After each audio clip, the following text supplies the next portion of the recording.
La salle de bal scintillait de 1000 bougies, mais Vivian Thorne ne sentait que la froide pression de la main d'Edmund Garrick contre sa taille. Ses doigts s'enfonçaient juste assez pour lui rappeler qui la possédait maintenant, bien que le sourire qu'il portait pour l'inviter à sembler suggérait de la tendresse. « Tiens-toi plus droite, chérie, » murmura-t-il contre son oreille. Son souffle chaud et aigre de vin. « Tu représentes mon investissement maintenant. Essaie de paraître reconnaissante. » L'annonce de leur fiançailles avait été faite il y a 1 heure, et chaque minute depuis avait été une lente suffocation. Seigneurs et dames offraient des félicitations qui semblaient des condoléances. Leurs yeux s'attardaient sur son visage, cherchant des signes de joie qu'ils ne trouveraient pas. La mère d'Edmund l'avait déjà informé que le mariage aurait lieu dans 6 semaines, que ses opinions sur les fleurs ou la musique étaient inutiles, qu'une femme dans sa position devrait simplement être soulagée que quelqu'un la veuille du tout. Les femmes comme elle n'étaient pas choisies, elles étaient utilisées. « Souris », ordonna Edmund, la dirigeant vers un autre groupe d'invités. Sa prise se resserra quand elle essaya de créer de la distance entre leurs corps. « Lord Helmsley regarde. Il détient une influence considérable sur les contrats fonciers dont j'ai besoin. Tu le charmeras. » Vivienne avait pratiqué ce rôle toute sa vie. La belle-fille, la femme obéissante, la future mariée reconnaissante, qui comprenait que les dettes de jeu de son père l'avaient fait une marchandise à échanger. Elle pouvait sourire, elle pouvait faire la révérence, elle pouvait prétendre que les murs ne se refermaient pas. Mais quand Edmund rit de quelque chose que Lord Helmsley avait dit, une blague grossière sur le dressage de jeunes épouses, et lui serra la taille comme si elle faisait partie de la chute, quelque chose se fractura dans sa poitrine. « Excusez-moi, » murmura-t-elle, s'éloignant avec plus de force qu'elle n'avait eu l'intention. « J'ai besoin d'un moment. » Les yeux d'Edmund lancèrent un avertissement, mais ils étaient entourés de trop de témoins pour qu'il objecte ouvertement. « 5 minutes, dit-il à travers ses dents, maintenant son sourire public. « Pas plus. » Vivien marcha vers les salons de repos avec des pas mesurés, sa colonne vertébrale rigide, son visage composé. Mais une fois qu'elle passa par les portes dorées dans le couloir au-delà, elle accéléra son pas. Le salon de repos désigné des dames serait plein des parentes d'Edmund, toutes désireuses d'offrir des conseils sur la soumission conjugale. Elle avait besoin d'air, d'espace, de silence. Une porte était entrebâillée plus loin dans le couloir, une entrée de service vers ce qui ressemblait à une pièce de stockage pour des meubles supplémentaires et des paravents décoratifs. Le palais était énorme, un labyrinthe de pièces que la plupart des invités ne verraient jamais. Celle-ci semblait vide et bénie d'obscurité. Vivienne se glissa à l'intérieur et ferma la porte derrière elle, s'y appuyant alors que son calme soigneusement maintenu se fissurait finalement. Son souffle venait par petits halètements. Le corset qui avait semblé simplement inconfortable toute la soirée semblait maintenant conçu pour écraser ses côtes. La lumière de la lune filtrait à travers une haute fenêtre, illuminant des formes drapées de tissu, des chaises attendant d'être réparées, une harpe cassée, des paravents peints de scènes pastorales. Elle s'avança plus profondément dans la pièce, mettant de la distance entre elle et la porte, et s'enfonça sur un banc rembourré près du mur du fond. Et si se cacher était le seul choix qu'elle n'avait jamais eu? La voix de son père résonnait dans sa mémoire, faible depuis son lit de mort. « Tu honoreras cet arrangement, Vivienne. Edmund Garrick offre de tout régler. La succession, les dettes, ton avenir. Promets-moi que tu iras jusqu'au bout. » Elle avait promis. Quelle fille ne ferait pas en regardant son père mourir? Mais il n'avait pas su, n'aurait pas pu savoir le genre d'homme qu'Edmund était vraiment. Ou peut-être avait-il su et simplement ne s'en était-il pas soucié tant que les dettes étaient payées. Vivienne pressa ses paumes contre ses yeux, se forçant à ne pas pleurer. Pleurer ne résolvait rien. Dans 6 semaines, elle serait Lady Garrick, et les larmes seraient une indulgence qu'elle ne pourrait plus se permettre. Un son gela son souffle dans sa gorge. Mouvement du coin le plus sombre de la pièce, le subtil déplacement de tissu, la silencieuse inspiration de quelqu'un qui venait de réaliser qu'il n'était plus seul. Le cœur de Vivien battait contre ses côtes alors qu'une ombre se détachait du mur, grande, aux larges épaules, se déplaçant avec la grâce prudente d'un prédateur, décidant si elle devait se révéler. Puis une voix profonde et bordée d'un amusement sec. « Si tu te caches, tu as mal choisi. C'est la route d'évasion. » L'ombre entra dans la lumière de la lune et l'estomac de Vivien se serra. Callum Ravenswood, Doc de Thornfield. Elle le reconnut instantanément, bien qu'il n'ait jamais été formellement présenté. Tout le monde connaissait Thornfield, non seulement à cause de son titre ou de sa richesse considérable, mais à cause de sa réputation de parfaite bienséance. Il ne recherchait jamais le scandale, ne rompait jamais le protocole, ne s'associait jamais avec quiconque pourrait ternir le nom impeccable de sa famille. Et la voici, seule avec lui dans une pièce obscurcie, ayant fui son propre bal de fiançailles. « Votre grâce », réussit-elle à dire, se levant rapidement et exécutant une révérence qui semblait absurde dans les circonstances. « Je m'excuse. Je ne savais pas. Je partirai immédiatement. »« Reste. » Le mot était calme, mais commandait l'obéissance néanmoins. Il s'approcha et elle pouvait maintenant distinguer ses traits, mâchoire forte, cheveux noirs, légèrement ébouriffés, comme s'il avait passé ses mains dedans, des yeux qu'il évaluait avec une précision inconfortable. « Si tu retournes à cette salle de bal dans les 5 minutes de ton départ, Garrick saura que tu es venu quelque part comme ceci, quelque part privé. Il me semble être le genre à faire des suppositions. » La gorge de Vivien se serra. « Vous savez, Lord Garrick, je le connais. » Quelque chose dans la voix de Thornfield suggérait qu'il n'approuvait pas ce qu'il savait. « J'ai été contrainte d'assister à l'annonce de ce soir. Politique. » Il dit le mot comme une malédiction.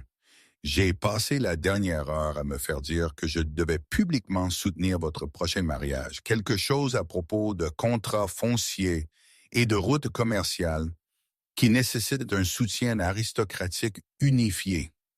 Et le ferez-vous? » La question s'échappa avant qu'elle ne puisse l'arrêter. « Le soutenir? » Thornfield étudia son visage à la lumière de la lune. Son regard s'arrêta sur quelque chose.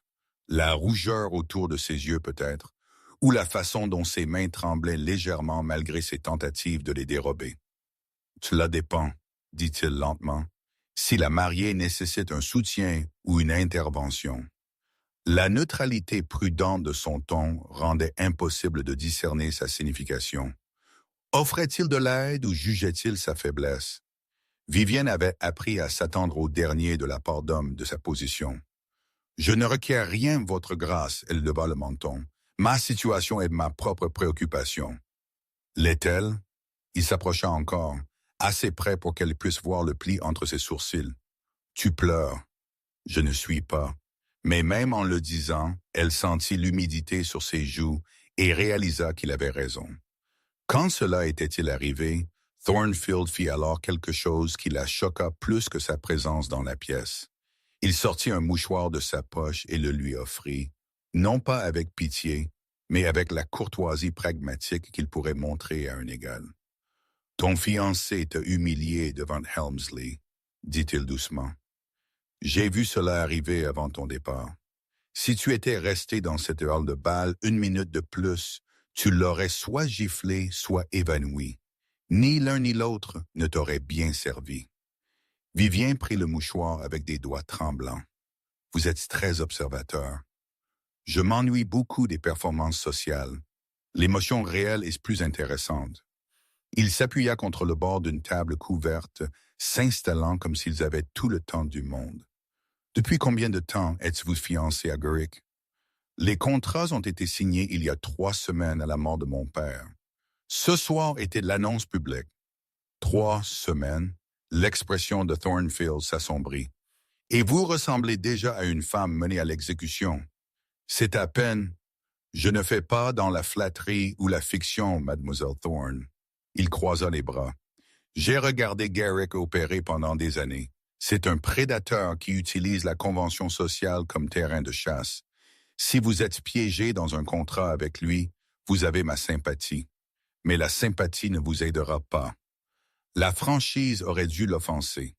Au lieu de cela, cela semblait la première chose honnête que quiconque lui avait dite depuis des semaines. Qu'est-ce qui m'aiderait, votre grâce? La question sortit plus sèchement que prévu. Éclairez-moi. Vous avez clairement des opinions. Rompre le contrat vous aiderait? Vivien rit, un son sans humour. Pour quel motif? Mon père a tout signé légalement. Les dettes sont réelles. Edmund détient tous les avantages. Rompre le contrat me laisserait démuni et détruirait ce qu'il reste du nom de ma famille. Alors tu te martyriseras à la place. J'honorerai le dernier souhait de mon père.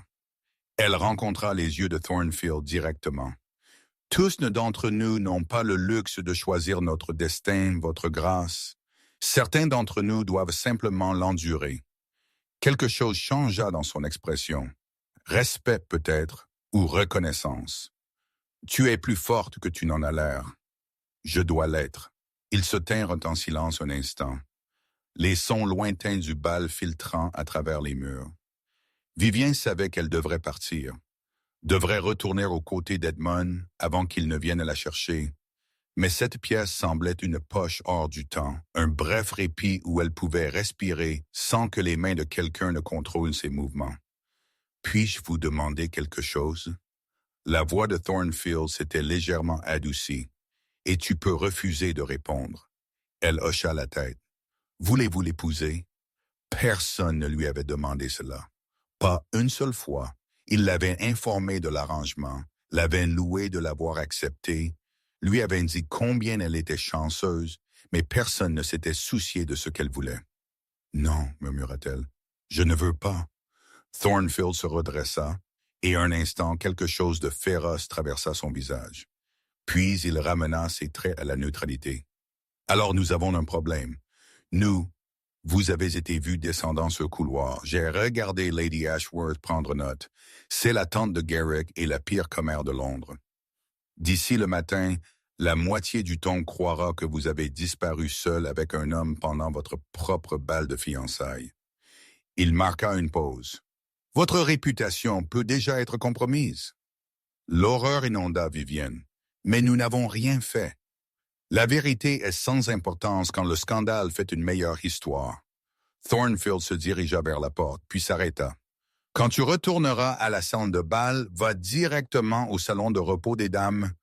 Passe 10 minutes là-bas, te permettant d'être vu par plusieurs témoins. Si quelqu'un demande, tu t'es senti mal, rien de plus. Et vous? Je partirai par l'entrée de service et rejoindrai le bal d'une direction différente. Avec de la chance, Lady Ashworth supposera qu'elle s'était trompée sur ce qu'elle a vu. L'esprit de Vivienne s'emballa. Pourquoi m'aidez-vous? Thornfield la regarda en arrière, son expression illisible. Parce que quelqu'un le devrait. Et parce que... Il hésita puis sembla se décider contre tout ce qu'il s'apprêtait à dire. Parce que tu mérites mieux qu'Edmund Garrick. Il ouvrit la porte avec précaution, vérifia le couloir, puis disparut sans un autre mot. Vivienne se tint seule dans la pièce obscurcie, serrant son mouchoir, son cœur battant trop vite. Elle était venue ici pour se cacher de son avenir. Au lieu de cela, elle avait rencontré un homme qui voyait à travers ses masques prudents et semblait se soucier qu'elle se noyait. Cela ne changeait rien, se dit-elle fermement. Thornfield était courtois, rien de plus. Elle retournerait au bal, sourirait aux côtés d'Edmund et continuerait sur le chemin que son père avait choisi pour elle. Mais alors qu'elle retournait à la salle de bal, suivant précisément les instructions de Thornfield, une pensée tourbillonnait dans son esprit, comme une prière ou une malédiction. Et si se cacher n'était plus suffisant? Les heures restantes du bal passèrent dans un flou de sourires forcés et de la prise de plus en plus possessive d'Edmund sur son bras. Il avait bu plus, ses mots s'embrouillant légèrement, alors qu'il la présentait à des associés commerciaux, qui la regardaient de la même manière que les hommes évaluaient les chevaux aux enchères. Au moment où les derniers invités partirent, le visage de Vivien lui faisait mal d'avoir maintenu son expression de contentement gracieux. « Tu as disparu pendant un bon moment plus tôt, dit Edmund, alors qu'il l'escortait jusqu'à sa voiture. Son ton était léger, mais ses doigts mordaient dans son coude.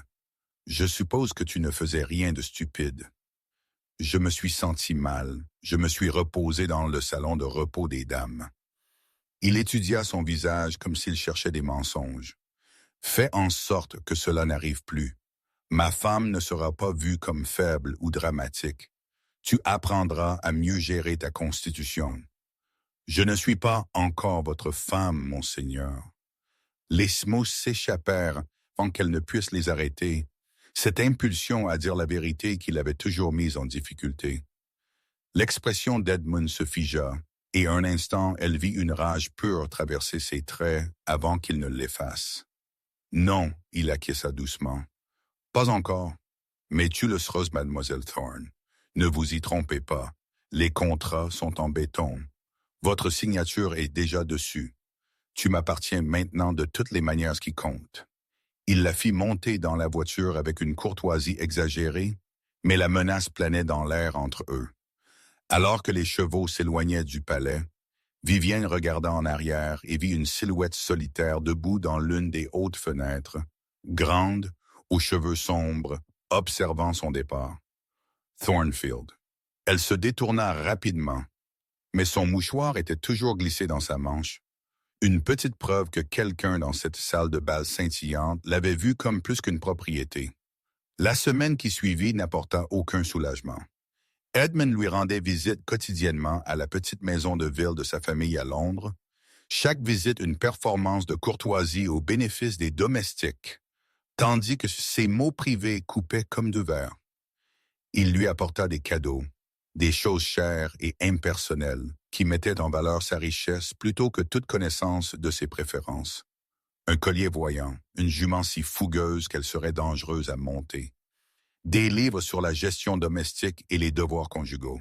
« Tu devras étudier ceux-ci, dit-il, laissant tomber une pile de textes sur sa table de salon. Ma mère rapporte que tu es ignorante de la bonne gestion domestique. Nous corrigerons cela avant le mariage. » Vivien retint la réplique qu'elle gérait la maison de son père depuis des années pendant qu'il dilapidait leurs revenus. Se disputer n'accomplissait rien, sauf amuser Edmund. Mais le pire moment vint 4 jours après le bal quand Edmund arriva avec des documents nécessitant sa signature. « Une formalité », l'assura-t-il, étalant les papiers sur son bureau d'écriture, confirmant simplement les termes auxquels votre père avait consenti. « Vos terres de dot me sont transférées lors du mariage. Toutes les dettes restantes deviennent ma responsabilité. Arrangement standard. » Vivien lut attentivement le dense langage juridique et son sang se glaça. Cette clause ici, elle dit, « Je renonce à toute réclamation sur la propriété de ma mère dans le Yorkshire. Ce cottage m'a été laissé spécifiquement. Il ne fait pas partie de la succession de mon père. » Une technicité. Edmund agita sa main d'un air dédaigneux. « Tout ce qui était à vous devient mien de toute façon au mariage. Ceci simplifie simplement le processus. » « Mais ma mère voulait que j'aie ce cottage, » précisa-t-elle. La main d'Edmund s'abattit lourdement sur le bureau, la faisant sursauter. « Votre mère est morte, Vivienne. Votre père est mort. Leurs désirs sont sans importance. Signez le papier. Je voudrais que mon avocat examine. Vous n'avez pas d'avocat. L'homme de votre père travaille pour moi maintenant. J'ai acheté sa loyauté avec les dettes de votre famille. » Edmund se pensa plus près, sa voix tombant à un ronronnement dangereux. « Signez le papier ou j'activerai la clause de pénalité dans notre contrat qui me permet de saisir la propriété du Yorkshire immédiatement en compensation de votre rupture de bonne foi. » La main de Vivienne trembla alors qu'elle signait. Elle regarda Edmund plier le document et le glisser dans la poche de son manteau et sentit un autre morceau de sa liberté disparaître. Cette nuit-là, seule dans sa chambre, elle sortit le mouchoir de Thornfield et fixa l'écusson brodé. Elle savait qu'elle devrait le rendre, devrait éviter toute connexion à un homme qui pourrait représenter un danger pour sa position déjà précaire. Au lieu de cela, elle le glissa sous son oreiller et essaya de se souvenir ce que cela faisait d'être traité comme si elle comptait. La convocation vint le lendemain matin, livrée par un messager royal en livrée complète. Vivienne fixa le lourd papier, son cœur s'affaissant alors qu'elle lisait le langage formel. Elle était commandée de comparaître à Thornfield House dans les 2 jours pour discuter de questions relatives à ses fiançailles récentes et de préoccupations soulevées par certains membres de l'aristocratie. « Qu'est-ce que cela signifie ?» demanda-t-elle au messager, bien qu'elle se doutât déjà. « Je ne suis pas au courant des détails, mademoiselle, mais le duc requiert votre présence d'urgence. Il suggère que vous apportiez des bagages appropriés pour un séjour prolongé. » Séjour prolongé. Les mots résonnèrent dans son esprit avec une attente menaçante. Edmund arriva dans l'heure, convoqué par sa note désespérée. Il lut la convocation avec des yeux plissés, puis froissa le papier dans son poing. « Ce bâtard importun, marmonna-t-il. J'aurais dû savoir qu'il causerait des problèmes. » Quels problèmes? De quoi s'agit-il? Le sourire d'Edmund était acéré et froid.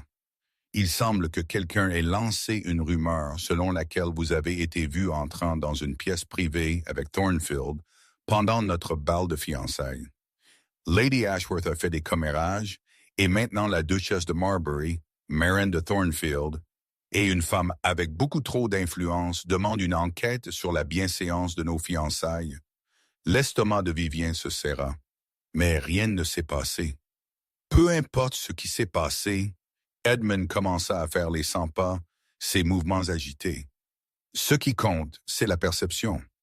L'aristocratie prend ces choses au sérieux. S'il y a même un murmure d'impropriété, notre mariage pourrait être retardé. Ou pire, certaines parties pourraient l'utiliser comme motif pour bloquer les contrats fonciers dont j'ai besoin. Alors que faisons-nous? Edmund s'arrêta de faire les 100 pas et la regarda avec des calculs qu'elle ne fiait pas. Nous l'utilisons. Quoi? Il y a un vieux protocole, rarement invoqué encore, mais toujours techniquement valide. Quand la réputation d'une femme fiancée est remise en question, elle peut être placée sous la tutelle d'une autorité morale irréprochable pour une période de restauration du caractère. Son sourire s'élargit. Thornfield est considéré comme l'homme le plus irréprochable d'Angleterre. Si tu restes à son domaine sous sa tutelle pendant 6 semaines, me revenant avec son approbation personnelle de ta vertu, personne n'osera remettre en question notre mariage. 6 semaines. La voix de Vivien sortit étranglée.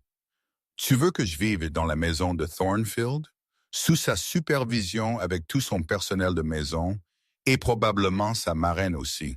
Ce sera entièrement convenable et entièrement ennuyeux. Edmund s'approcha, sa voix baissant. « Mais voici la partie importante, chérie. Il y a une clause dans le protocole de tutelle.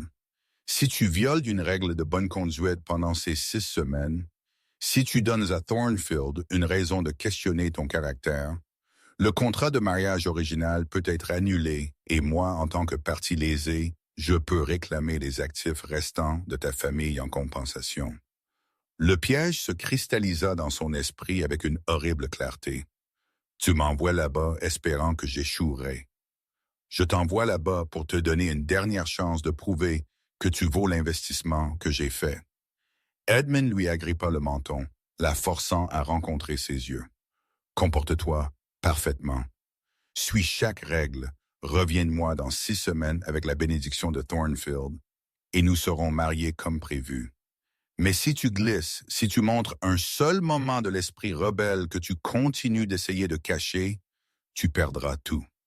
Ton nom, ta propriété et tout espoir d'un avenir respectable. Il la relâcha et redressa son manteau. Le choix est à toi, Vivi. Vivienne, 6 semaines de bonne conduite ou une ruine totale. J'informerai Thornfield que tu acceptes sa tutelle. Après qu'Edmund fut parti, Vivienne s'assit dans son salon vide et essaya de respirer à travers la panique. Elle était envoyée vivre dans la maison d'un homme qu'elle avait rencontré une fois, un homme qui lui avait montré de la gentillesse dans une pièce obscurcie et puis avait disparu de sa vie. Maintenant, il serait son juge, son gardien, la personne qui déciderait si elle méritait d'échapper à Edmund Garrick ou si elle devrait lui être rendue comme une marchandise défectueuse. Elle devrait se sentir terrifiée, piégée, impuissante. Au lieu de cela, pour la première fois depuis des semaines, elle sentit quelque chose qui aurait pu être de l'espoir, parce que Callum Ravenswood l'avait regardé dans cette pièce et avait dit « Tu mérites mieux qu'Edmund Garrick ». Et maintenant le destin l'avait placé directement sous son pouvoir, lui donnant 6 semaines pour découvrir s'il l'avait voulu. Elle arriva à Thornfield House 2 jours plus tard, ses quelques affaires emballées dans une seule malle. Le domaine était magnifique, pierres grises et lierre grimpant, situé parmi des collines vallonnées qui semblaient s'étendre pour toujours, beau et intimidant à parts égales. Une gouvernante au visage sévère nommée Madame Winters la rencontra à l'entrée. « Mademoiselle Thorne, Son Altesse vous attend dans la bibliothèque. Je ferai porter vos affaires à votre chambre. » Vivien suivit la gouvernante à travers des couloirs bordés de portraits ancestraux qui semblaient la juger avec des yeux peints. Les portes de la bibliothèque étaient ouvertes, révélant des étagères du sol au plafond et la lueur chaude du soleil d'après-midi à travers de hautes fenêtres. Thornfield se tenait dos à elle, les mains jointes derrière lui alors qu'il regardait les jardins. Il portait des vêtements de campagne simples plutôt que des tenues formelles, et d'une certaine manière cela le rendait encore plus imposant, un homme à l'aise dans son pouvoir, n'ayant pas besoin de costume pour l'affirmer. « Mademoiselle Thorne », annonça Madame Winters. Il se tourna et Vivienne ressentit le même choc de reconnaissance qu'elle avait expérimenté dans la pièce obscurcie. Ses yeux trouvèrent les siens immédiatement, cherchant, évaluant. « Madame Winters, merci. Nous prendrons le thé dans 1 heure. » Il attendit que la gouvernante soit partie avant de parler à nouveau. « Je m'excuse pour les circonstances qui vous ont amené ici. »« Avez-vous lancé la rumeur ?» demanda Vivien sans embâche, « à propos de me voir dans cette pièce ?»« Non. » Son expression se durcit. « Mais j'aurais dû anticiper que d'autres pourraient. Lady Ashworth vous a vu descendre ce couloir. Elle m'a probablement vu aussi, bien qu'elle n'aurait pas pu savoir que nous étions dans la même pièce. Son imagination a comblé les lacunes. Et maintenant, je suis ici sous votre garde pendant 6 semaines. » Vivienne s'avança plus loin dans la bibliothèque, ayant besoin de faire quelque chose avec l'énergie nerveuse qui la traversait. Lord Garrick expliqua les termes. « Si je me comporte mal de quelque manière que ce soit, il peut annuler notre contrat et prendre le peu qu'il me reste. » Je suis conscient. La voix de Thornfield était tendue. Le protocole de tutelle est archaïque et fondamentalement injuste. Mais une fois que la duchesse de Marbury demanda une enquête, certaines roues furent mises en mouvement qui ne purent être arrêtées. Alors, vous êtes coincé avec moi. Je me suis porté volontaire. Il le dit simplement comme si c'était évident. Quand j'ai appris ce que Garrick tentait, j'ai clairement fait savoir à toutes les personnes impliquées que si une tutelle était nécessaire, je la superviserais personnellement, personne d'autre. Vivien étudia son visage, essayant de comprendre pourquoi. Parce que Garrick aurait manipulé tout autre arrangement à son avantage. Au moins de cette façon, vous êtes sous la protection de quelqu'un qui... Il marqua une pause, semblant choisir ses mots avec soin. Quelqu'un qui croit que vous méritez de l'équité. Équité, répéta-t-elle doucement. C'est un mot que je n'ai pas entendu depuis un certain temps. Thornfield se dirigea vers son bureau et prit un document. Ce sont les termes officiels de votre séjour. Vous aurez votre propre suite de chambres. Vous êtes libre de vous déplacer dans la maison et les jardins comme vous le souhaitez. Les repas seront pris dans la salle à manger, sauf si vous êtes malade. Vous assisterez aux quelques événements sociaux que je suis obligé d'organiser, agissant comme ma pupille. Et à la fin des 6 semaines, je fournirai une évaluation formelle de votre caractère au conseil aristocratique supervisant cette affaire. Et à Lord Garrick. Et à Lord Garrick, confirme-t-il. Si mon évaluation est positive, et je ne vois aucune raison pour qu'elle ne le soit pas, Votre contrat de mariage se déroulera comme prévu. Quelque chose dans sa voix suggérait qu'il trouvait ce résultat déplaisant, mais son visage resta neutre. Et si votre évaluation est négative? Demanda Vivienne. Alors le contrat sera annulé. Garrick poursuivra des dommages financiers et vous serez... Il s'arrêta. Ruiné, termina-t-elle, démuni et inépousable. Oui, le mot resta suspendu entre eux, lourd de conséquences. Vivien redressa sa colonne vertébrale. Alors je suppose que je devrais être très bien élevé, votre grâce. Je ne suis pas intéressé par votre performance de bonne conduite. Thornfield posa le document et la regarda directement. Je suis intéressé par la vérité. Pendant 6 semaines, tu vivras dans cette maison et j'observerai qui tu es réellement. Pas la femme effrayée étant vendue à Grec. Pas la fille obéissante honorant le souhait mourant de son père. Mais toi, Vivienne Thorne, sans les masques. L'utilisation de son prénom envoya un choc à travers son système. C'est une proposition dangereuse. L'est-elle? Il s'approcha, son expression intense. Où est-ce la première chose honnête qui t'est arrivée depuis la mort de ton père? Elle voulait argumenter, mais ne pouvait trouver les mots parce qu'il avait raison. Toutes les autres dans sa vie voulaient qu'elle joue, qu'elle se soumette, qu'elle disparaisse dans le rôle qu'il lui avait assigné. Thornfield voulait qu'elle existe. Je ne sais pas comment faire cela, admet-elle doucement. Être moi-même. Alors ces 6 semaines seront éducatives pour nous deux. Il fit un geste vers la porte. Madame Winters vous montrera vos chambres. Nous nous habillons pour le dîner à 7 heures. Et Mademoiselle Thorne, elle marqua une pause au seuil. Oui, bienvenue à Thornfield. Quoi qu'il arrive à la fin de ces 6 semaines, tu es en sécurité ici. Je te donne ma parole là-dessus. Vivienne hocha la tête, ne faisant pas confiance à sa voix, et s'enfuit vers la sécurité de ses chambres assignées. Seulement quand la porte se referma derrière elle, elle se permit de se demander ce que son mot pouvait réellement signifier et si 6 semaines seraient assez de temps pour découvrir si Callum Ravenswood était son salut, ou simplement un autre genre de piège. La première semaine à Thornfield se passa dans une danse prudente de proximité et de distance. Vivienne prit ses repas dans la salle à manger, assise à l'extrémité de la massive table, tandis que Thornfield occupait sa place à la tête. Il parlait de choses neutres, le temps, l'histoire du domaine, des livres qu'elle pourrait emprunter à la bibliothèque. Rien de personnel, rien de dangereux, mais elle sentait ses yeux sur elle constamment. Ce regard évaluateur qui semblait voir à travers chaque mur prudent qu'elle avait construit.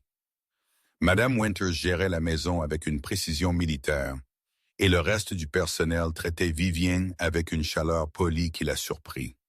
Les femmes de chambre, qui l'aidaient à s'habiller chaque matin, bavardaient sur les commérages du village.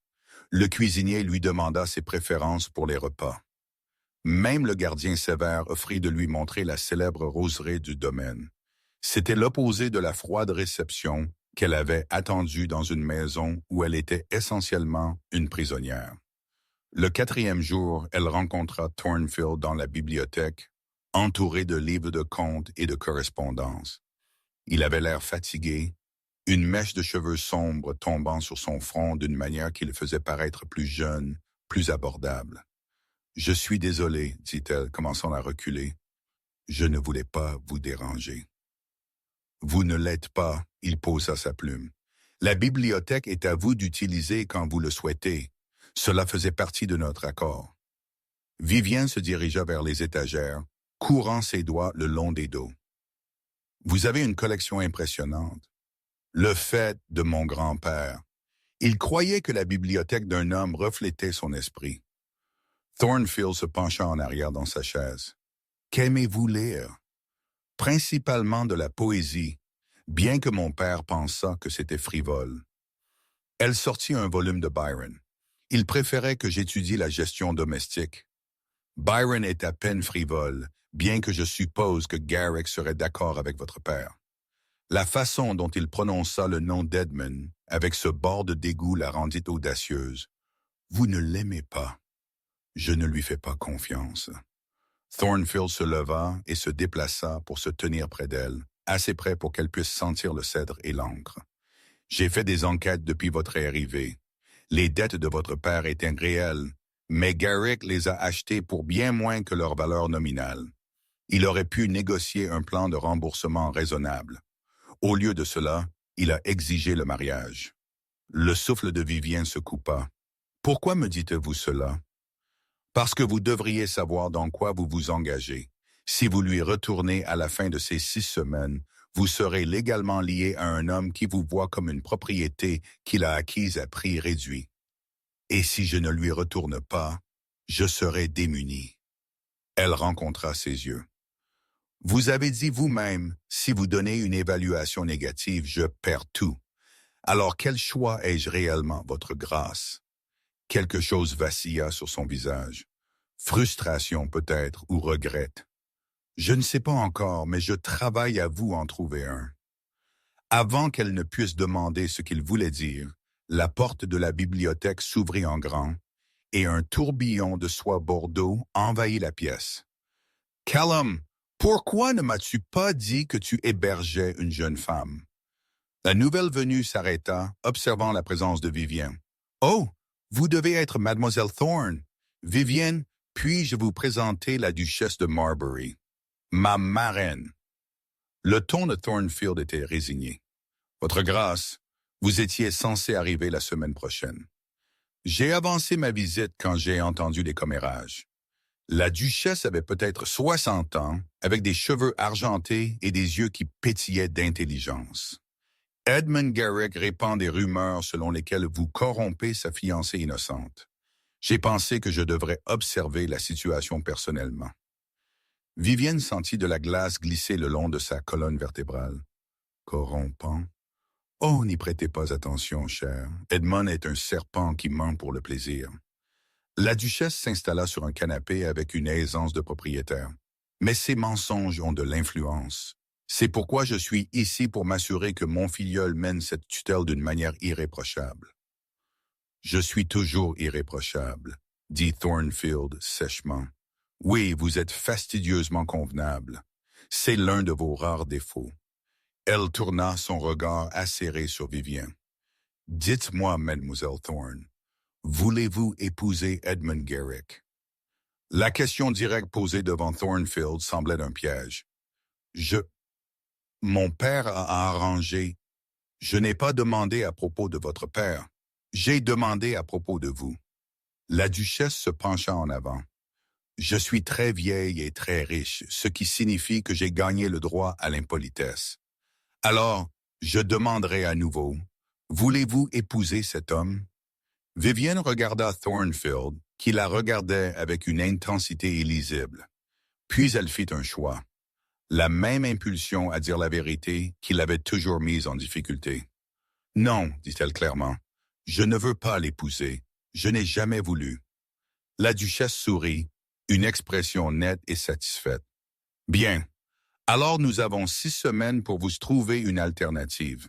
Callum, je séjournerai dans l'aile Est. Faites préparer mes chambres habituelles par Madame Winters. » Après qu'elle fut partie, laissant le chaos dans son sillage, Vivien se tourna vers Thornfield. « Elle ne peut pas. Vous ne pouvez pas vous trouver une alternative. » Il s'approcha, son expression intense. « Pourquoi pas? Vous venez d'admettre devant un témoin que le contrat de mariage a été signé sous la contrainte. C'est un motif de contestation. Mais les dettes peuvent être gérées d'autres manières. J'ai des ressources, des connexions, 6 semaines pour explorer toutes les options légales. » Sa main se leva comme s'il allait lui toucher le visage, puis retomba. « Tu n'as pas à être un sacrifice, Vivien. Pas si tu me laisses t'aider. » Elle voulait le croire. Voulait faire confiance à ce puissant homme avec son grand domaine et sa marraine féroce qui pourrait en quelque sorte défaire le piège qu'Edmund avait construit autour d'elle. Mais elle avait appris que l'espoir était dangereux. Et si vous échouez, s'il n'y a pas d'alternative et que je dois quand même l'épouser à la fin des 6 semaines, votre interférence ne le rendra-t-elle pas simplement plus en colère? Ne rendra-t-elle pas ma vie plus difficile?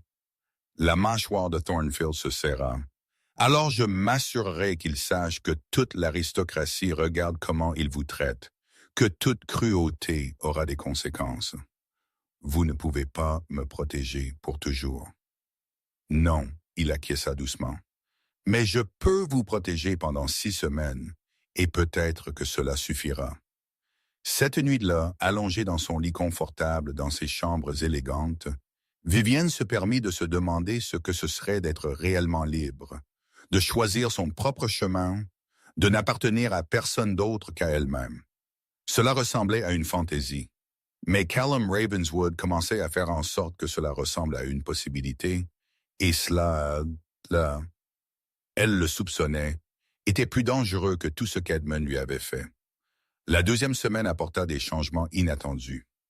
La duchesse de Marbury se révéla être une force perturbatrice de la nature, réorganisant le programme de la maison pour inclure des thés l'après-midi où elle tenait court avec les dames locales, recueillant subtilement des informations et des alliés. La réputation est une monnaie, dit-elle à Vivien Lord d'une de leurs conversations privées. En ce moment, Edmund contrôle le récit à votre sujet. Nous allons changer cela. Elle insista pour que Vivienne assiste à un événement caritatif du village, apparaissant aux côtés de Thornfield comme sa pupille. C'était la première sortie publique de Vivienne depuis le bal de fiançailles et ses mains tremblaient alors qu'ils entraient dans la petite salle de réunion. Mais la duchesse avait bien préparé le terrain. La noblesse locale salua Vivienne avec chaleur, lui demandant ses opinions sur le travail de la charité, la traitant comme une personne de valeur plutôt que comme un scandale. Plusieurs des femmes étaient des dames influentes aux yeux perçants qui firent des commentaires acérés sur les jeunes femmes pauvres étant forcées dans des arrangements malheureux. Thornfield resta près d'elle tout au long de la soirée, une présence silencieuse à son épaule. Quand Lord Helmsley, le même homme qui avait ri des blagues grossières d'Edmund, essaya de la coincer avec des questions invasives sur ses fiançailles, Thornfield s'interposa doucement entre eux. « Mademoiselle Thorne est sous ma protection, Helmsley. Cela signifie qu'elle ne vous répond pas. » Sa voix était agréable, mais l'acier en dessous était indéniable. « Je crois que c'est clair. » Helmsley recula, et Vivienne sentit quelque chose de chaud fleurir dans sa poitrine. Il la choisit. Dans ce petit moment, devant des témoins, Callum Ravenswood avait choisi sa valeur au-dessus du confort social. Plus tard, alors qu'il marchait dans les jardins de Thornfield au crépuscule, elle trouva le courage de le remercier. « Vous n'aviez pas à me défendre contre Lord Helmsley. Il est influent. »« C'est un âne. » Les mains de Thornfield étaient jointes derrière son dos, sa posture rigide. « Et oui, je devais vous défendre. C'est ce que signifie la protection. Est-ce que tout ce que je suis pour vous? » La question s'échappa avant qu'elle ne puisse l'arrêter. Une obligation, un problème à résoudre? Il s'arrêta de marcher et se tourna pour lui faire face, le soleil couchant jetant ses traits en or et ombre. « Non, dit-il doucement. Tu n'es pas une obligation, Vivien. Tu es... Pendant un long moment, elle pensa qu'il pourrait réellement le lui dire. Pourrait expliquer la façon dont ses yeux la suivaient au repas, la distance prudente qu'il maintenait, même s'il semblait se pencher vers elle comme une plante cherchant la lumière. Mais ensuite, il secoua la tête. « Tu es ma pupille pour 4 semaines de plus. C'est tout ce qui peut t'importer en ce moment. » Pourquoi? Elle s'approcha, enhardie par la frustration. À cause de la bienséance? Parce qu'Edmund pourrait utiliser toute affection entre nous comme munition? Parce que si je me permets de ressentir ce que je commence à ressentir, je ne pourrais pas rester objectif. Et tu as besoin d'objectivité en ce moment, plus que tu n'as besoin. Il s'arrêta. Plus que j'ai besoin de quoi? Plus que tu n'as besoin que je sois égoïste. Il recula, rétablissant la distance. Viens, il fait nuit et la duchesse s'inquiétera. Ils retournèrent à la maison en silence, mais le cœur de Vivienne s'emballait avec les implications de ce qu'il n'avait pas dit. Callum Ravenswood ressentait quelque chose pour elle, quelque chose qu'il combattait, quelque chose qui l'effrayait suffisamment pour maintenir un contrôle rigide. Et elle, piégé dans cette situation impossible, commençait à le ressentir aussi. La crise survint un mardi après-midi pendant la 3e semaine. Vivienne était dans la bibliothèque du domaine à cataloguer des livres endommagés qui avaient besoin de réparation.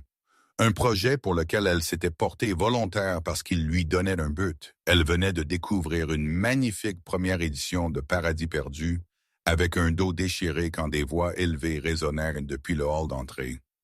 La voix d'Edmund, acérée d'une rage à peine contenue.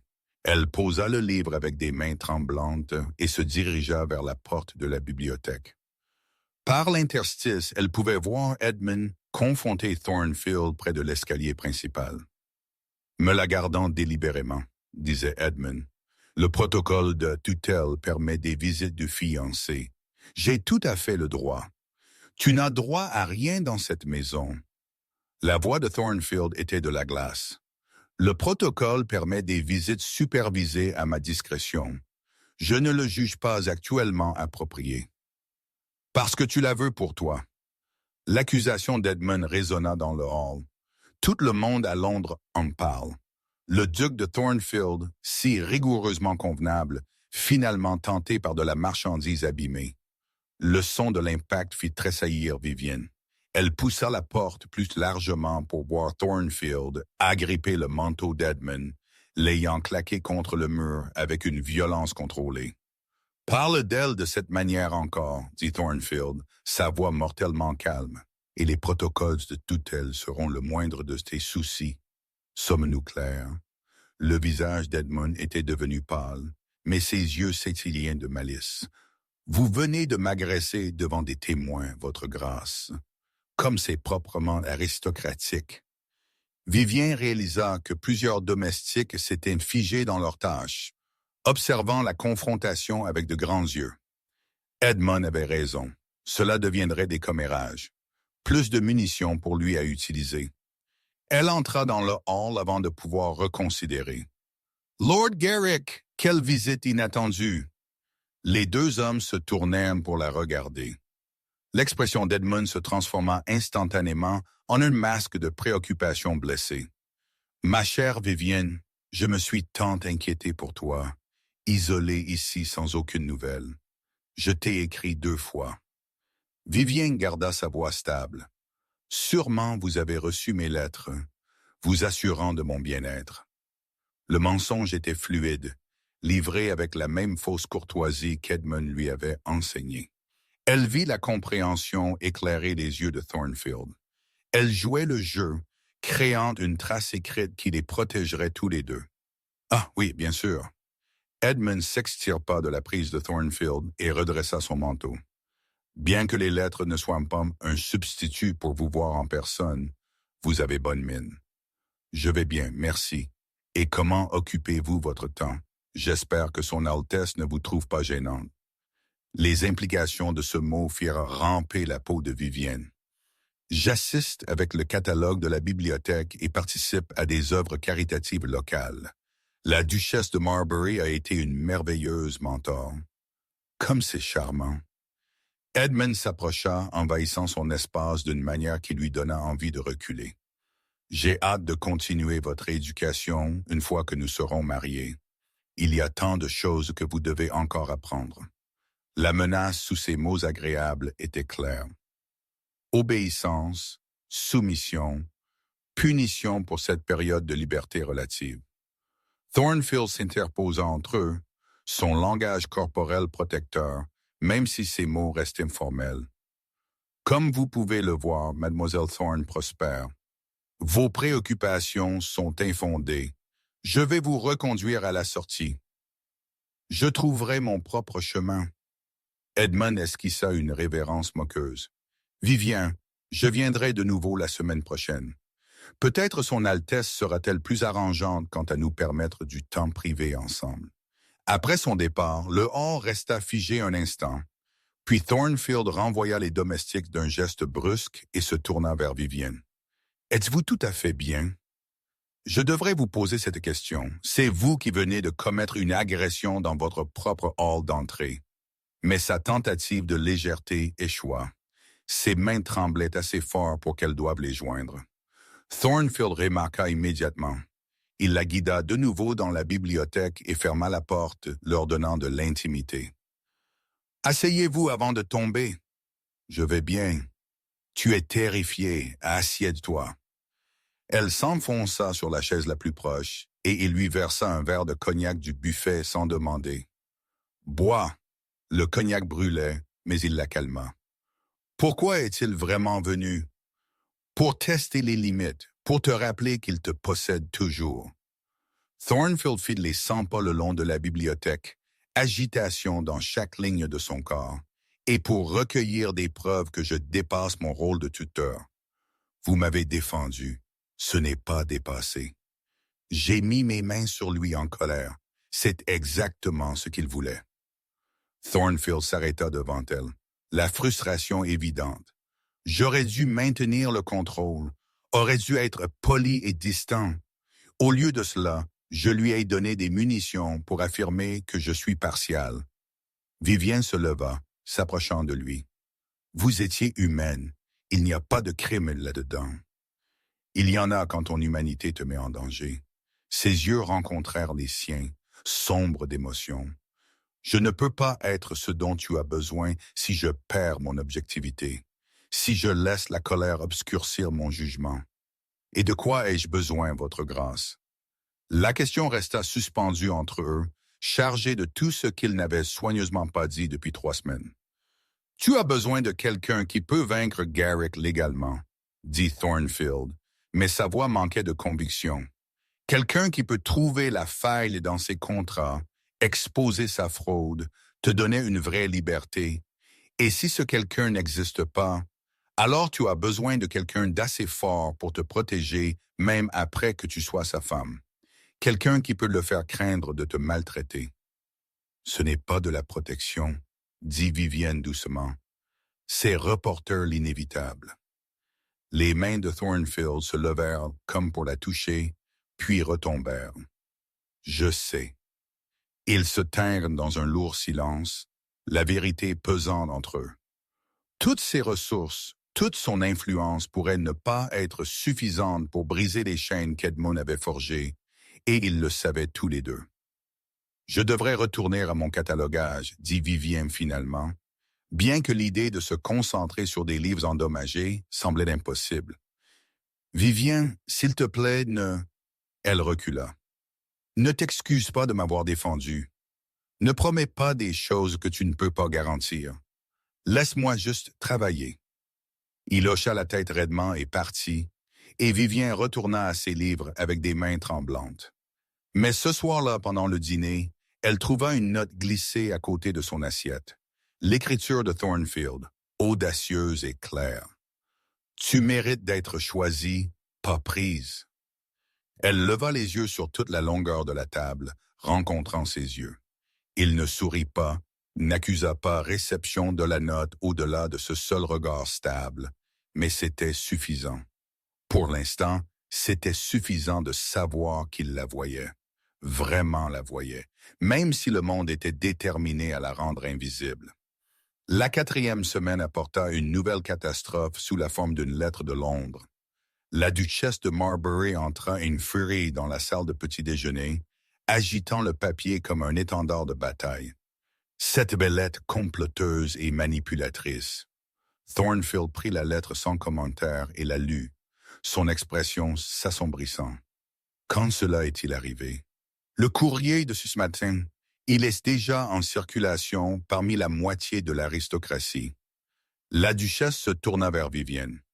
Edmund a déposé une plainte formelle auprès du Conseil des tuteurs, affirmant que Callum retarde délibérément votre retour et utilise une influence indue pour vous retourner contre votre mariage contracté. L'appétit de Vivienne disparut. Peut-il faire cela? Il peut essayer. Thornfield posa la lettre avec une précision contrôlée.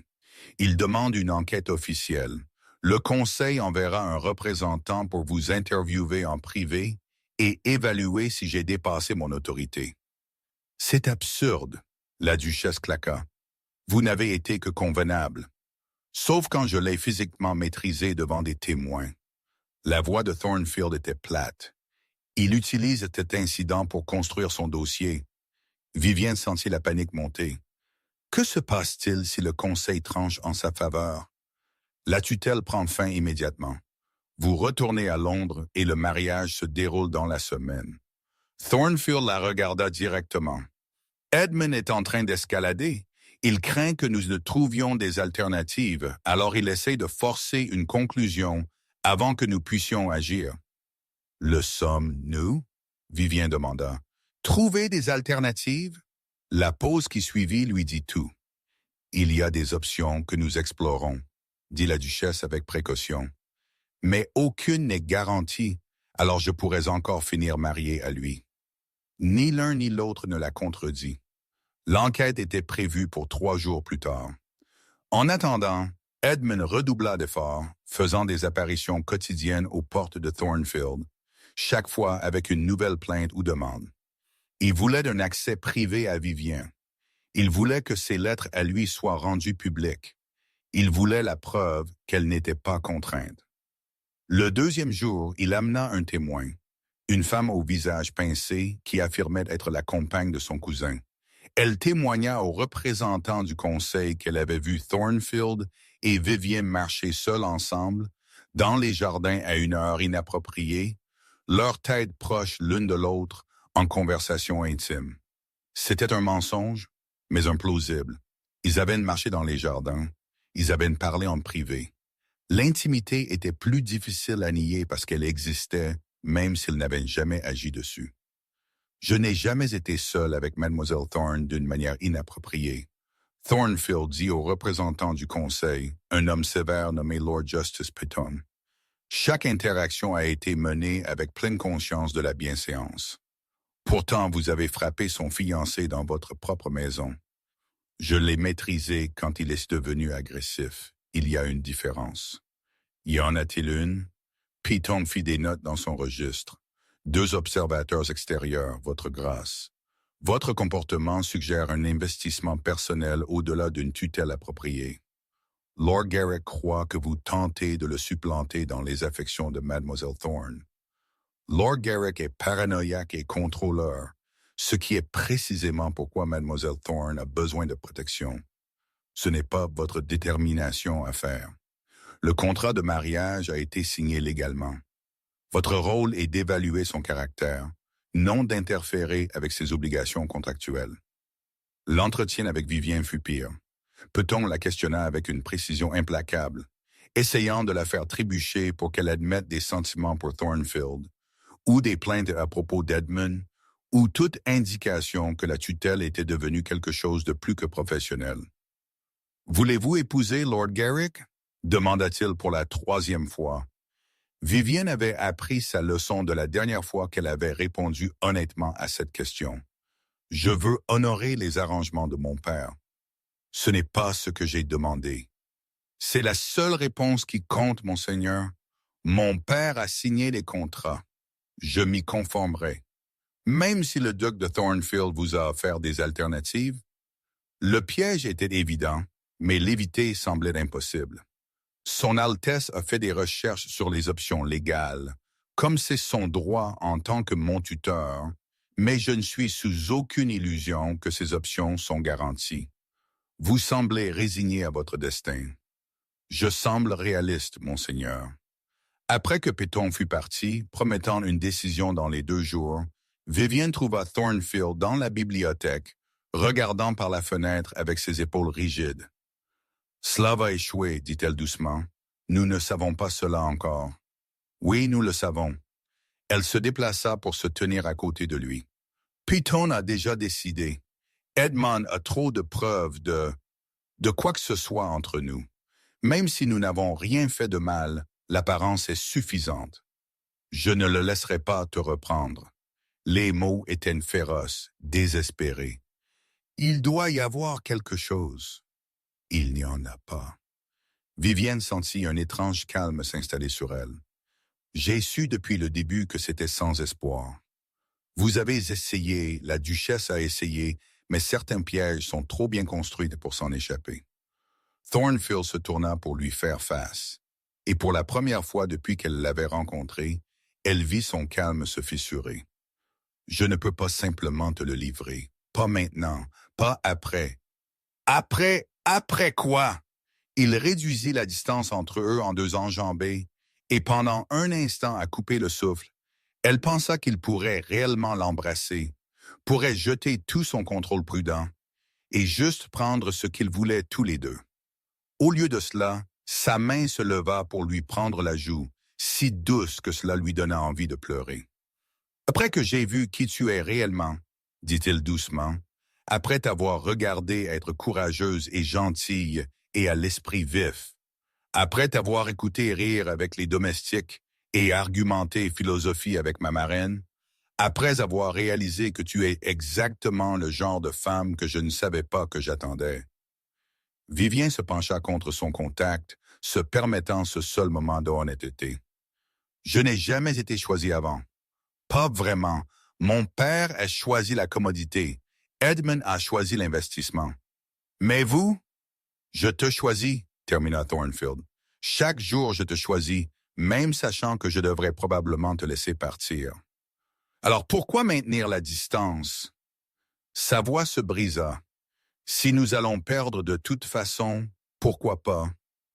Parce que si nous franchissons cette ligne, Edmund gagne complètement. Il l'utilisera comme preuve que la tutelle était une imposture, que je t'ai corrompu. Cela ne mettra pas seulement fin à l'enquête, cela détruira complètement ta réputation. Tu perdras toute chance d'une vie respectable, même en dehors du mariage avec lui. Peut-être que je ne me soucie plus de la respectabilité. Tu devrais, parce que la respectabilité est la seule arme qui nous reste. Il retira sa main et recula, la distance entre eux semblant des kilomètres. Quand Péton rendra sa décision, je devrais être capable de me tenir devant l'aristocratie et de jurer sur mon honneur que j'ai mené cette tutelle sans impropriété. C'est ta seule protection. Vivienne voulait argumenter, voulait pester contre l'injustice d'un système qui la punissait d'être voulu par un homme bon tout en la forçant vers un homme cruel. Mais elle pouvait voir la logique de sa position, même si cela lui brisait le cœur. « Combien de temps nous reste-t-il » demanda-t-elle. « Péton rendra sa décision dans les 2 jours. S'il tranche en faveur d'Edmund, tu retourneras à Londres immédiatement. » La mâchoire de Thornfield se serra. 2 jours de plus, c'est tout. Alors je devrais en profiter au maximum.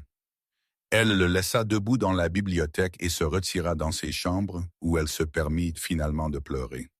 Pas pour la perte de liberté. Elle savait que c'était probable dès le début, mais pour la perte de possibilités, pour ces brèves semaines où Callum Ravenswood l'avait fait croire qu'elle pouvait être choisie, pouvait compter, pouvait être plus qu'une monnaie dans les transactions des hommes. Cette nuit-là, elle ne put pas dormir. Vers minuit, elle enfila une robe de chambre et s'aventura jusqu'à la bibliothèque, cherchant le réconfort des livres. Elle avait catalogué une collection d'illustrations botaniques et se concentrer sur les dessins précis de fleurs pourrait calmer son esprit agité. La porte de la bibliothèque était entrebâillée, la lumière de la lampe se répandant dans le couloir obscurci. Elle la poussa doucement, s'attendant à trouver la pièce vide. Au lieu de cela, elle trouva Thornfield à son bureau, entouré de papiers, ses cheveux ébouriffés d'avoir passé ses mains dedans. Il leva les yeux à son entrée, et elle vit l'épuisement et la frustration écrits sur ses traits. « Vous ne dormez pas non plus ?» demanda-t-elle doucement. « Je continue de chercher la faille que je sais n'existe pas. » Il fit un geste vers les documents éparpillés. « Les contrats de votre père avec Garrick, le droit matrimonial, le droit de la propriété, les protocoles de tutelle. Il doit y avoir quelque chose que je manque. » Vivienne s'approcha, regardant les papiers. « Vous faites cela toutes les nuits, n'est-ce pas? Je ne vais pas arrêter d'essayer tant que Péton ne me force pas la main. » Elle le vit alors, le tribut que cela lui coûtait. Le contrôle rigide qui le définissait se fracturait sous le poids de sa détermination à la sauver et la prise de conscience croissante qu'il pourrait échouer. Callum, elle utilisa son nom sans son titre pour la première fois. Vous avez fait tout ce que vous pouviez, plus que quiconque n'aurait fait. Il leva les yeux vers elle et quelque chose dans son expression lui coupa le souffle. Ce n'est pas suffisant. Tu méritais quelqu'un qui pouvait réellement te sauver, pas seulement retarder ton emprisonnement. Tu m'as donné 6 semaines de sentiments que je comptais. C'est plus que ce que j'espérais avoir de toute ma vie. 6 semaines, répéta-t-il amèrement. Et après, je te rends à Garrick et je passe le reste de ma vie à savoir que je t'ai abandonné à lui. Vous ne m'abandonnez pas. Vous suivez la loi. La loi est mauvaise. Il se leva brusquement, la force de son mouvement dispersant les papiers. La loi qui laisse des hommes comme ton père dilapider leurs filles. La loi qui traite les femmes comme des propriétés à acheter et à vendre. La loi qui dit « Je ne peux pas te protéger parce qu'un salaud a signé un bout de papier pendant que tu étais en deuil. Tout cela est faux et je ne peux pas. » Il s'interrompit, se détournant d'elle, ses mains posées sur le bureau. Vivien se déplaça pour se tenir à côté de lui, assez près pour sentir la chaleur de son corps. Alors, enfreignez la loi. Quoi? Vous m'avez entendu. Si la loi est mauvaise, enfreignez-la. Refusez de me renvoyer. Laissez Edmund vous poursuivre en justice. Laissez l'aristocratie vous censurer. Choisissez-moi quand même. Tu ne comprends pas ce que tu demandes. Mais sa voix manquait de conviction. Je comprends parfaitement. Je vous demande de risquer tout ce que vous avez construit. Votre réputation, votre position, votre parfaite bienséance pour quelqu'un qui ne peut rien vous donner en retour. Je vous demande d'être égoïste pour une fois dans votre vie si soigneusement contrôlée. Thornfield se tourna pour lui faire face et l'émotion brute dans ses yeux la défit presque. Si je fais cela, si je défie le conseil et te garde ici par la force, Edmund portera plainte, de vraies plaintes légales, pas seulement une censure sociale. Je pourrais perdre Thornfield, le domaine qui est dans ma famille depuis 200 ans. Tout ce que je connais, et tu serais toujours piégé parce que le contrat de mariage tiendrait toujours. Tu ne serais ni ma femme ni légalement libre. Juste une femme vivant dans le péché avec un homme qui s'est détruit pour elle. Serait-ce si terrible? Elle tendait la main vers lui, entremêlant ses doigts dans les siens. Vivre ici avec vous, même sans sanction légale. Pour toi, oui, tu serais ruiné, inépousable. S'il m'arrivait quelque chose, tu n'aurais rien. Sa main se resserra sur la sienne. Je ne te ferai pas que là. Je ne te ferai pas choisir entre la cruauté d'Edmund et la destruction sociale. Et si je veux choisir la destruction, les mots sortirent féroces. Et si je préférais être ruiné et libre que respectable et possédé? Tu dis cela maintenant. Je le pense maintenant, et je le penserai demain et après-demain et chaque jour pour le reste de ma vie. Elle tira sa main vers sa poitrine, pressant sa paume contre son cœur battant. Sentez ça? C'est moi qui vous choisis, Callum. Non pas parce que je dois, non pas parce que je suis reconnaissante, mais parce qu'en 6 semaines, vous m'avez montré ce que cela signifie d'être valorisé, et je ne peux pas revenir à n'être rien.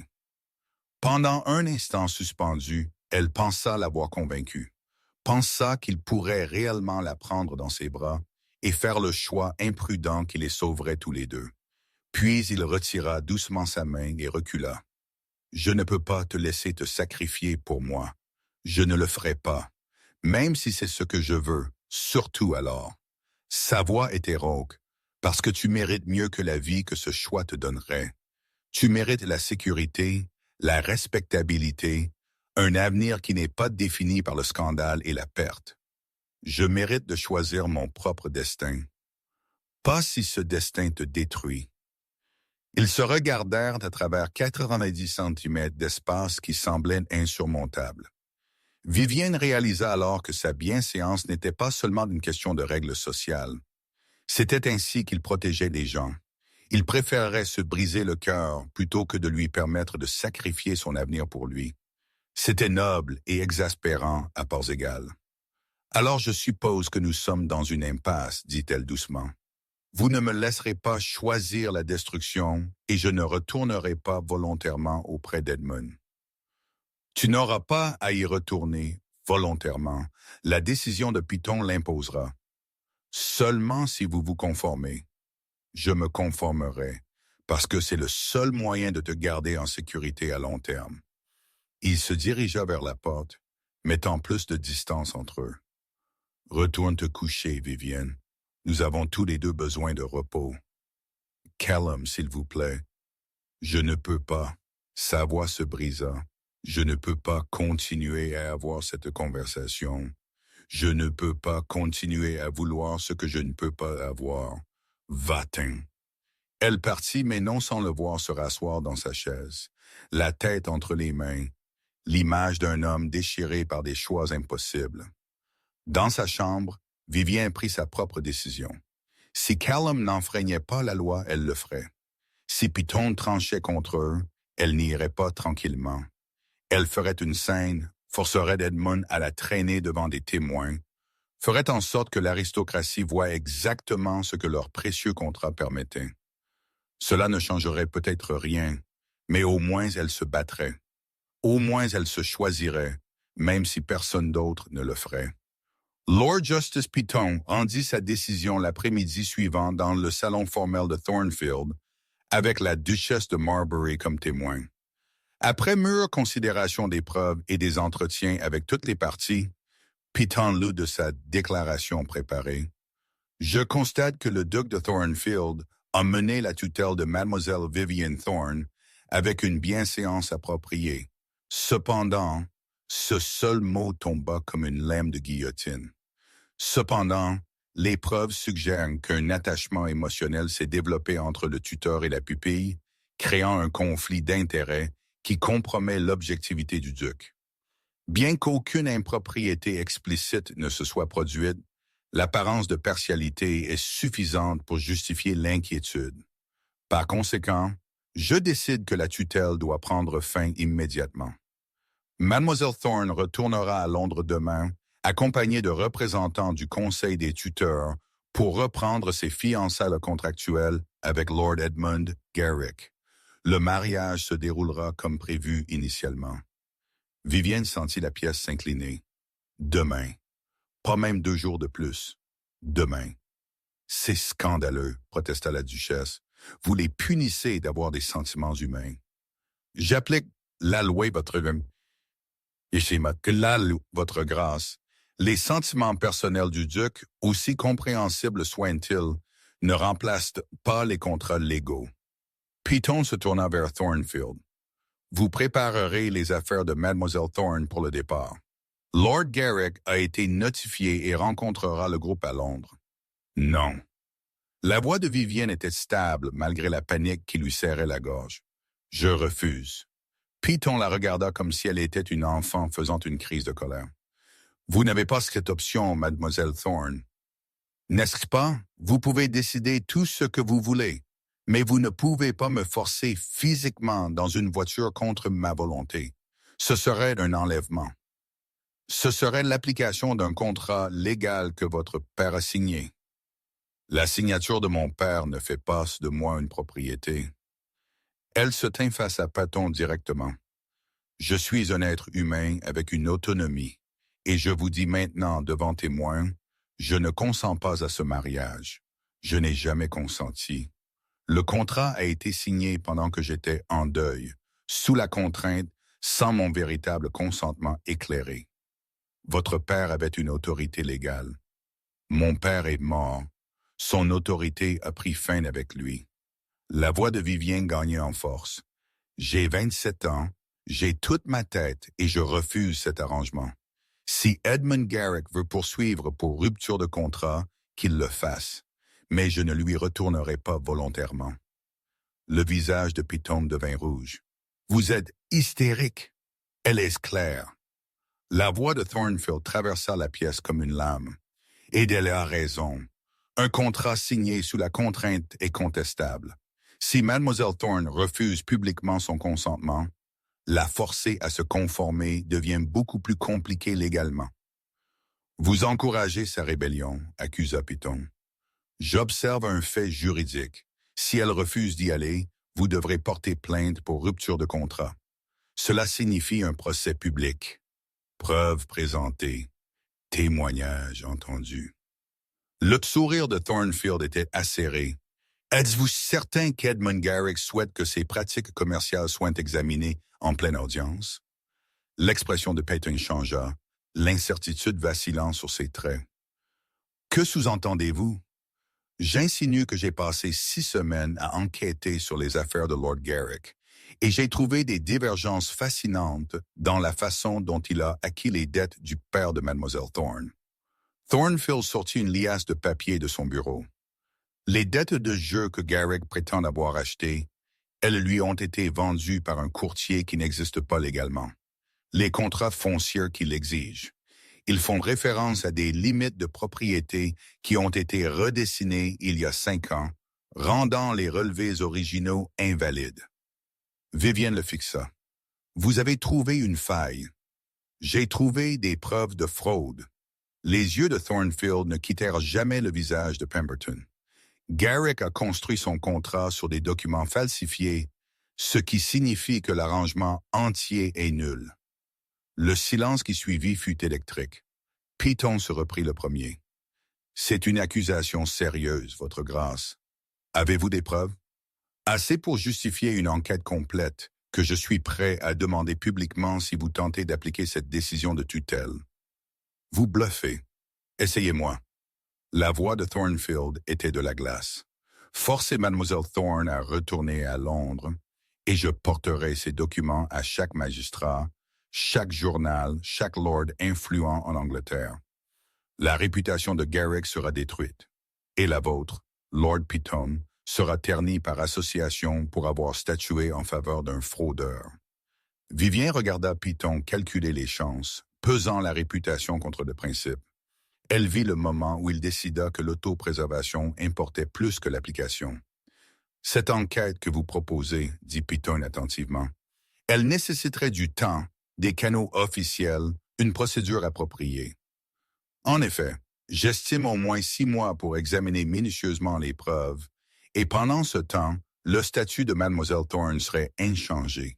Elle resterait ici sous ma protection jusqu'à ce que l'enquête se termine.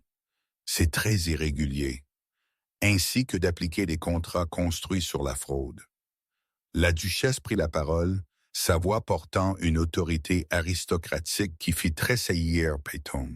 « Je pense que la proposition de Callum est éminemment raisonnable. Lancez l'enquête. Si les contrats s'avèrent légitimes, Mademoiselle Thorne retourne auprès de Garrick. S'ils sont frauduleux, elle est libre. Dans tous les cas, justice est rendue. » Piton les regarda. Thornfield défiait fermement l'attente impérieuse de la duchesse et la position défiante de Vivien. Il était piégé et il le savait. « Je recommanderai l'enquête au Conseil, dit-il avec raideur. Mais comprenez, Votre Grâce, si vos preuves ne soutiennent pas ces allégations, vous ferez face à de graves conséquences pour avoir porté de fausses accusations. J'en suis consciente, je prendrai ce risque. » Après que Piton fut parti, promettant une réponse formelle dans les jours, Vivien se tourna vers Thornfield avec un mélange d'émerveillement et d'incrédulité dans sa poitrine. « Avez-vous vraiment trouvé de la fraude ou était-ce un bluff élaboré? » « Les deux. » Il posa les papiers sur son bureau. « Les preuves existent, mais elles sont circonstancielles. Assez fortes pour justifier une enquête, mais pas assez fortes pour garantir une condamnation. Je nous achète du temps, pas la liberté. Pas encore. Mais c'est une chance. C'est une chance, acquiesça-t-il. 6 mois, peut-être plus, si nous pouvons étirer l'enquête. 6 mois où tu es en sécurité ici. Où Garrick ne peut pas te toucher, où nous pouvons chercher des preuves plus définitives. » La duchesse sourit triomphalement. « Magnifique et rhétor garçon, je t'ai bien appris. Tu m'as appris que le pouvoir ne signifie rien si tu ne l'utilises pas pour protéger les gens qui comptent. » Thornfield regarda Vivien. « Je ne pouvais pas te sauver par la bienséance. Alors j'ai choisi la stratégie à la place. » « C'était votre 3e action irréversible, observa la duchesse doucement, Menacez un représentant du conseil, risquez votre réputation sur des preuves circonstancielles. Déclarez publiquement votre protection de Vivienne sans égard aux conséquences sociales. Vous venez de brûler plusieurs ponts importants, Colombe. Je sais, l'aristocratie parlera. Certains vous soutiendront, d'autres vous verront comme ayant perdu votre objectivité. Qu'il parle. Thornfield se déplaça pour se tenir devant Vivienne, son expression intense. Je suis fatigué que la bienséance compte plus que les gens. Fatigué de maintenir des apparences parfaites pendant que des femmes comme toi sont vendues à des hommes comme Garrick. Si te protéger me coûte ma position sociale, qu'il en soit ainsi. Vivienne sentit des larmes monter derrière ses yeux. Vous ne devriez pas avoir à sacrifier. Je ne sacrifie rien qui compte. Je choisis ce qui compte à la place. Il porta sa main à ses lèvres, un geste qui semblait à la fois courtois et profondément intime. 6 mois, Vivien. Je te promets 6 mois de sécurité pendant que nous construisons un vrai dossier contre lui. Et si à la fin nous ne pouvons toujours pas prouver la fraude, alors nous y ferons face quand cela viendra. Elle réussit un sourire tremblant. Mais en ce moment, pour la première fois depuis des mois, j'ai de l'espoir. À cause de vous. La duchesse s'essuya les yeux avec un mouchoir. Eh bien, je suppose que je devrais écrire à mes avocats. Si nous enquêtons sur Edmund Garrick, nous aurons besoin des meilleurs esprits juridiques d'Angleterre. Alors qu'elle sortait de la pièce, les laissant seuls, Thornfield continua de tenir la main de Vivien. « Je pensais ce que j'ai dit dans la bibliothèque hier soir, lui dit-il doucement. Tu mérites mieux que ce qu'Edmund te donnerait, mais tu mérites aussi mieux qu'une demi-vie définie par le scandale et l'incertitude. Alors, je vais prouver la fraude. Je vais te libérer complètement. Et après? Après quoi? Son pouce effleura ses phalanges. Alors, je vais te faire la cour correctement, avec des fleurs et de la poésie, et tous les rituels de cour ridicules que j'ai toujours trouvés fastidieux. Parce que tu mérites d'être choisi, Vivien. Pas secouru, pas protégé, mais choisi librement sans contrainte ni désespoir, ni circonstances impossibles forçant la décision. Et si je ne veux pas attendre 6 mois, alors nous irons un jour à la fois, mais je ne te demanderai pas de t'engager envers moi tant que tu es encore techniquement lié à lui. Ce ne serait pas un choix, ce serait une autre cage. Il relâcha sa main à contre-cœur. Je te veux libre d'abord, complètement libre, pour que quand tu choisis, ce soit réel. Vivien comprit ce qu'il offrait. Patience, bienséance, l'espace pour découvrir qui elle était en dehors de tout contrôle. C'était l'opposé de la propriété suffocante d'Edmund, l'opposé de l'indifférence de son père. C'était du respect, et cela importait plus que la passion jamais ne pourrait. 6 mois alors, elle accepta, pour construire notre dossier et prouver la fraude. Et après nous verrons si vous me voulez toujours quand je ne serai pas une demoiselle nécessitant un sauvetage. Son sourire était doux et sincère. Je te voudrais plus, parce que tu seras toi-même sans compromis. L'enquête qui suivit fut brutale et approfondie. La duchesse de Marbury exploita chaque connexion qu'elle avait, engageant des avocats spécialisés dans la fraude contractuelle et des enquêteurs qui pouvaient tracer le labyrinthe des affaires financières d'Edmund Garrick. Edmund riposta avec une précision vicieuse. Il répandit des rumeurs selon lesquelles Vivien avait séduit Thornfield, que l'enquête était une vengeance pour un amant volé, que tout cela était un stratagème élaboré pour annuler des contrats légitimes. Il fit comparaître des témoins qui jurèrent que le père de Vivienne avait des dettes de jeu. Il produisit des documents qui semblaient assez authentiques pour créer le doute. Mais les enquêteurs de Thornfield étaient meilleurs.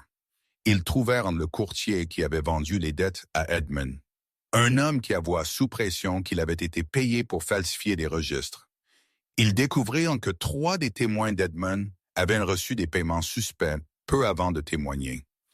Ils mirent au jour un schéma d'Edmund ciblant des familles vulnérables, utilisant des dettes fabriquées pour acquérir des biens à un prix inférieur à leur valeur marchande.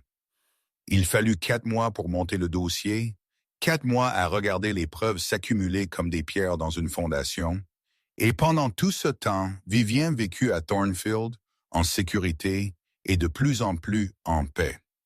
Elle passa ses journées à travailler dans la bibliothèque, cataloguant la collection et faisant des recommandations pour les réparations.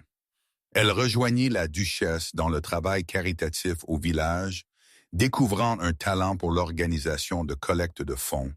Elle apprit à monter correctement l'une des douces juments de Thornfield. Elle lisait avec voracité, débattait de philosophie avec Callum autour du thé du soir, et devint lentement quelqu'un qu'elle reconnaissait dans le miroir, non défini par la peur ou l'obligation, mais par ses propres choix. Callum tint sa promesse. Il la courtisa lentement, correctement, avec une patience qui rendait chaque petit geste lourd de sens.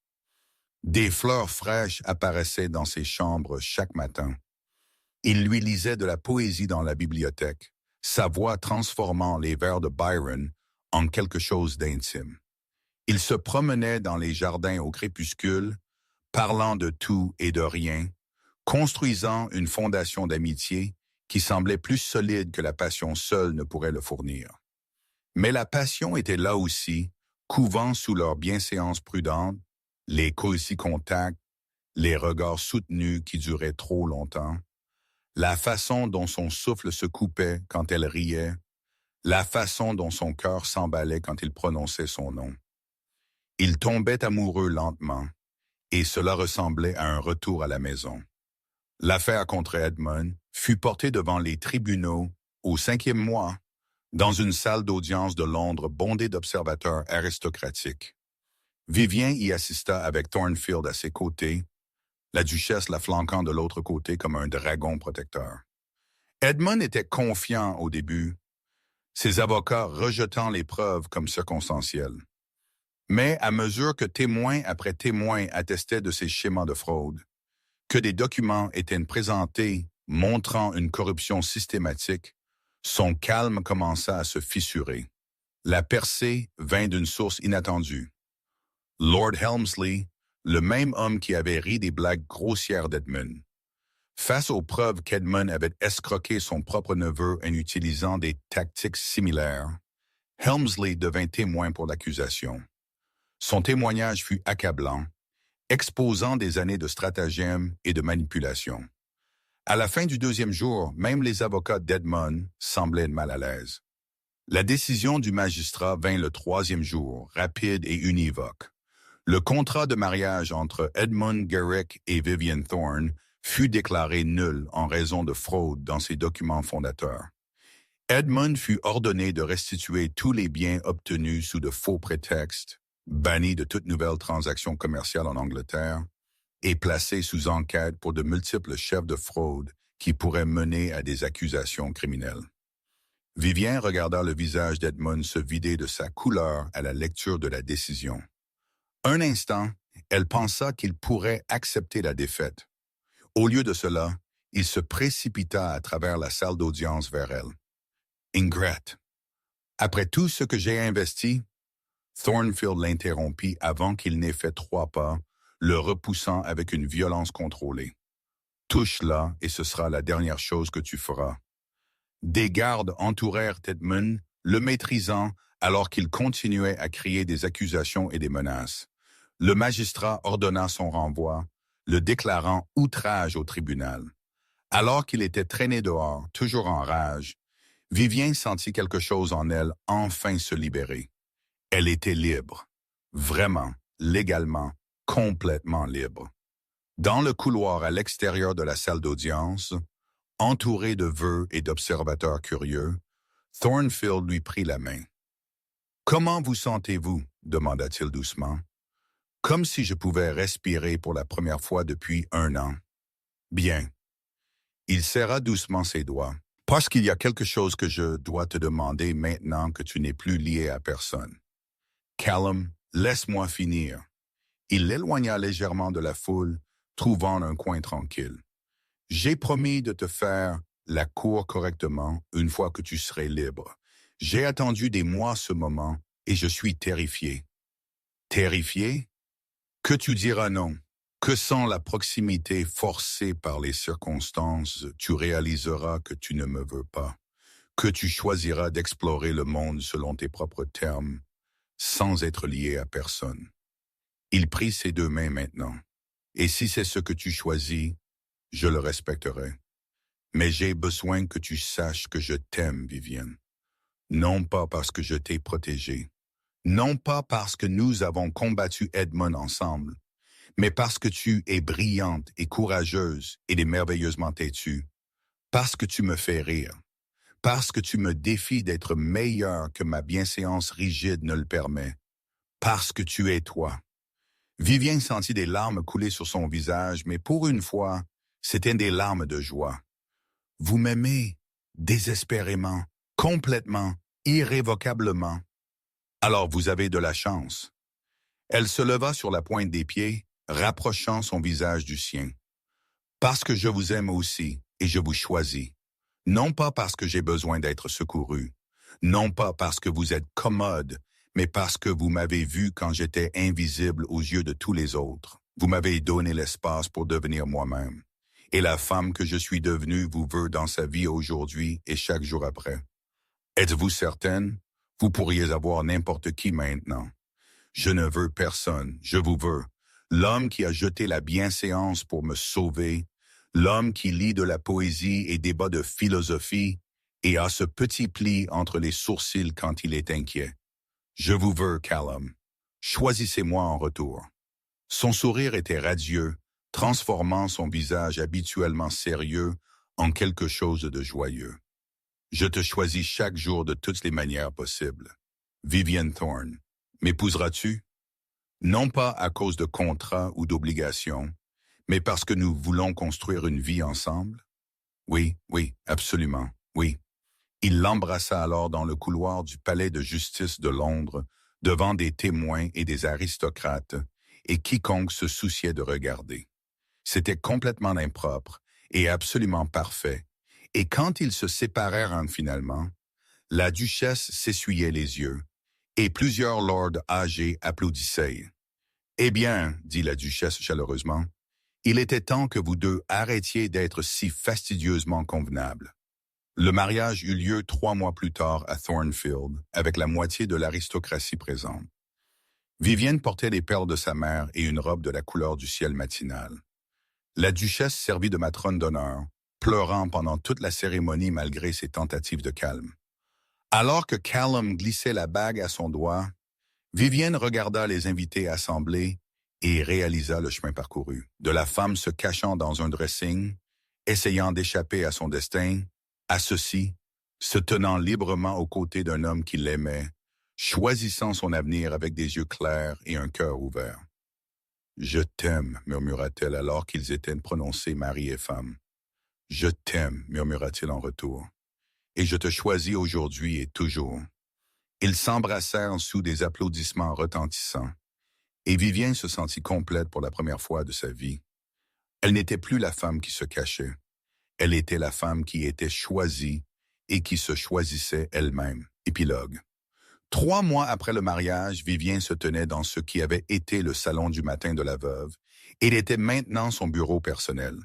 La lumière du soleil filtrait à travers de hautes fenêtres donnant sur la roseraie, illuminant le bureau où elle travaillait à la correspondance pour la fondation caritative qu'elle avait établie avec la duchesse.